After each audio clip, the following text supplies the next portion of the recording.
Unfortunately, in trying to unpack all this data, we need what's referred to as granular data.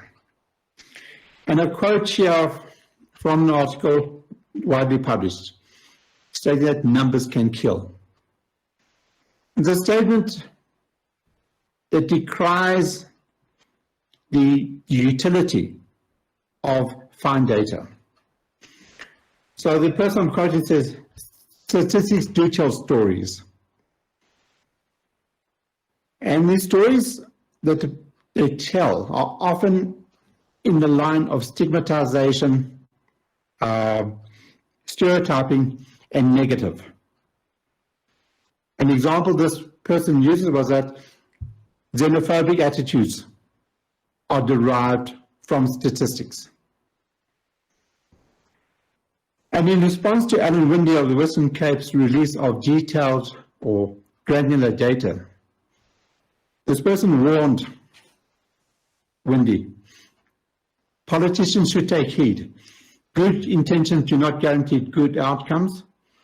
Stop imagining that granular data helps. It doesn't. Stick to the protocols and the law.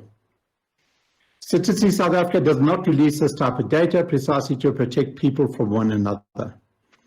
Leaders need to do the same, or the country may be divided after the COVID-19 crisis than it was before it hit. The problem with this quotation is that its author is David Everett. He's head of the School of Risk Governance and head of the Statistics Council.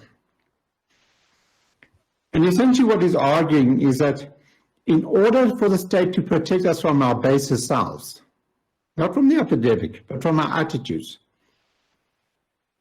Statistics South Africa, universities, Command Council has to hold back on the data. In other words, to protect ourselves, to protect us from our basest selves using ignorance.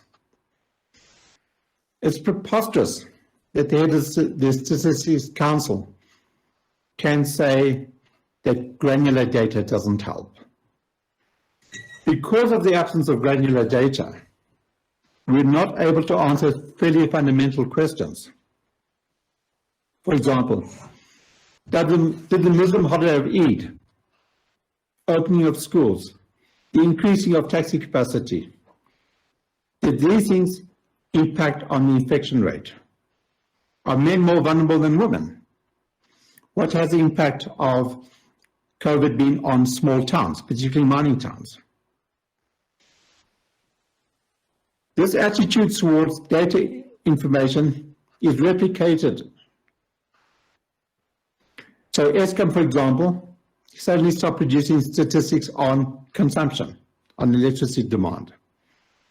Stats SA now claims that the CPI is at the lowest level in decades.